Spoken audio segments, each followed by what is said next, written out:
Hey, so before we start this video, please check out the Black Lives Matter links in the description. It's really important to educate yourself, sign petitions, donate, and vote. Thank you. Hello everyone. Today I'm going to give you 50 practice tips in case you're frustrated with a certain piece you're working on. These tips span over a large amount of string player and violin technique, but some of them can also cross over into general music as well. And just a quick reminder to subscribe if you like practice tips and musician lifestyle vlogs. I post multiple times a week and I would love to have my face in your subscription box. With all of these tips, I'm generally referring to a specific passage within a piece, but some of them can apply more generally to an entire piece. Just so you know, these are in no particular order. Number 1, probably the most important thing on this entire list, practice slower. Doing this helps to know certain details and understand critical areas that need more review. Number 2 is to actually practice it faster. This helps you to notice chord progressions and overall musical ideas. Number 3, bow speed and variation. Notice areas where you can change the bow speed to better enhance the passage or idea. Number 4 is bow amount, distribution, and variation. You may either try going all the way to the tip or to the frog, or to use as little bow as possible to determine what's best for this passage. For effortless, quick passages, you would likely use less bow. Number 5 is bow weight and variation. How much weight are you putting in? Should you lighten up or add more depth to the sound? Number 6 is bow tilt and variation. How are you currently tilting your bow, and how should you change it to better enhance this passage? Number 7 is phrasing and direction. How can you create a musical sentence that eventually forms into a paragraph and then an entire essay? Number 8 is high points and low points. Identify where this passage has a peak and a valley, and determine how to emphasize that. Number 9 is chord progression. Understand the direction of the music and the reasoning for certain chords. Emphasize unexpected changes. Number 10 is metric accent and hierarchy. Is this straightforward metrically, or should it be more free-flowing without emphasis on hierarchical beats? Number 11 is cantabile qualities. Should this passage have a more singing quality, and how do you achieve that? Number 12 is adherence to written instructions. The composer wrote those instructions for a reason, and it's especially important to composers who actually play the instrument they're writing for, or composers like Mahler. Number 13, composer time period and style. Is this piece of music ancient, Baroque, classical, romantic, neoclassical, impressionistic, contemporary? Number 14, dynamics. Follow written dynamics more closely and determine how you will execute them. Number 15 is tone quality. What kind of tone are you going for? How can you achieve that tone if you aren't achieving it already? Number 16 is making your bowings sound like the original bowing. Most of the time, the composer wrote that bowing for a reason, unless it is a composer that is not knowledgeable of string instruments. This may also apply to breathing with wind instruments and how the phrases are written. Number 17 is try the opposite or original bowings. This is important with trying new things, and it is especially important with Bach and Baroque music. With Baroque music, there are many romantic musicians that created alternate bowings to accommodate for the updated instruments. But it is important to try the original bowing to understand the direction and original desires for the phrase. Number 18 is other interpretations. Watch videos of other musicians playing the same piece you're working on and try to incorporate different ideas into your own interpretation.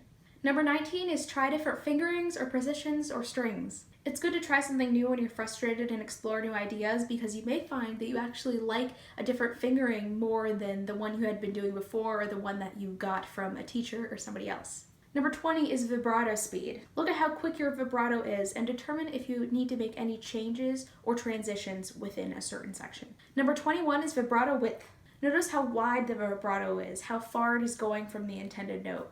Number 22 is determine with or without vibrato.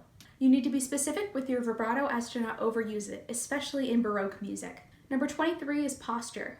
Avoid slouching and understand that everyday things that you do can affect your posture while you're playing. Number 24 is bow hold. Check to make sure that your bow hold is not tight, your hand is not riding up, and your thumb is bent.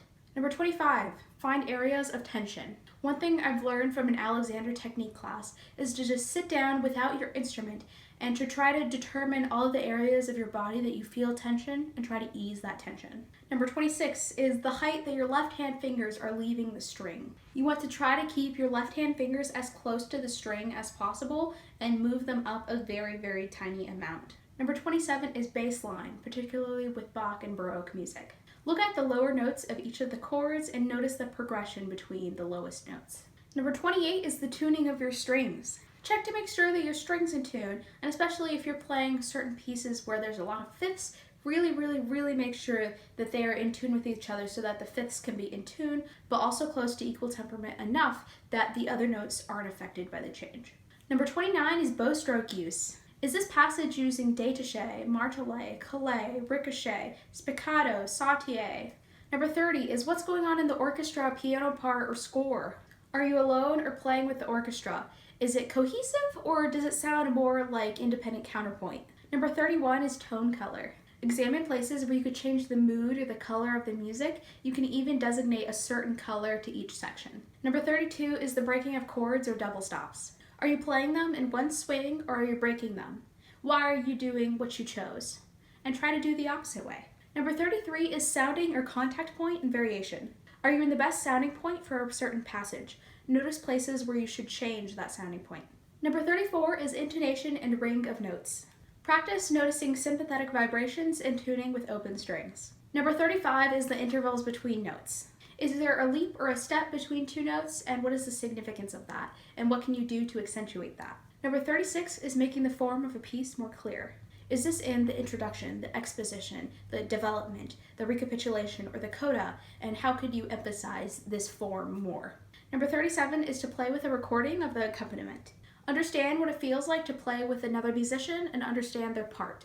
Number 38, look through the practice or basic Simon Fischer books or look at old lesson notes. You can always find good exercises for the standard repertoire in the Simon Fischer books, and your teacher has most likely given you exercises in the past that may be useful now.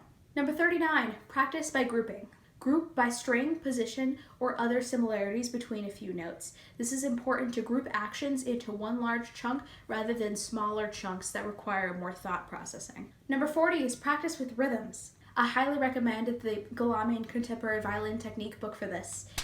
Try using different combinations of long tones and short tones. Number 41, practice with accents. If a passage has the same rhythm all the way through, practice with accents on a certain part of each beat. This increases accuracy. Number 42 is pulse or lack thereof. Should the music feel more metered or free? Number 43 is the difference between the sound of the down and the up bow. Should you be equalizing the two, or should you be following the general down and up bow principles? Number 44 is following through with the hand. Create a smoother and more connected sound by following through with the hand as if it were following a straight line. Number 45 is bow angle and change of contact point. Is your bow straight? If not, are you using it to change contact point?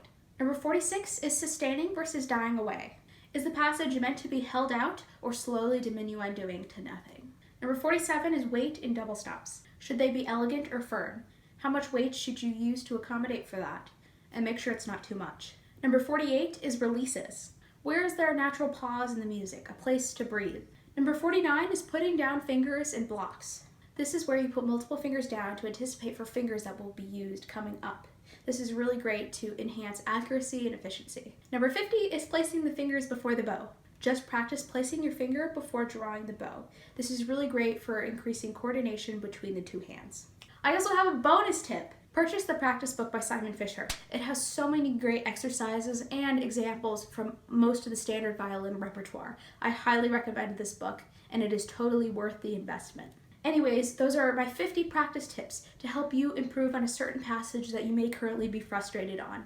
I hope that this video proves helpful to you, and feel free to save it, to share it so that other people can have access to this knowledge and so that you can refer back to it later. Give this video a like and comment which tip helped you the most. Also, if you would like to see my practice journey, please go follow me on Instagram at Julia Jacobson Violin. Also, click the links in the description to learn about the Black Lives Matter movement and for pandemic awareness. If you've watched this far, I just wanted to say I hope you have a wonderful day, and thank you so much for watching. I think it's done. Ancient, Baroque, Classical, Romantic, Impressionistic, Neoclassical, the recapitulation.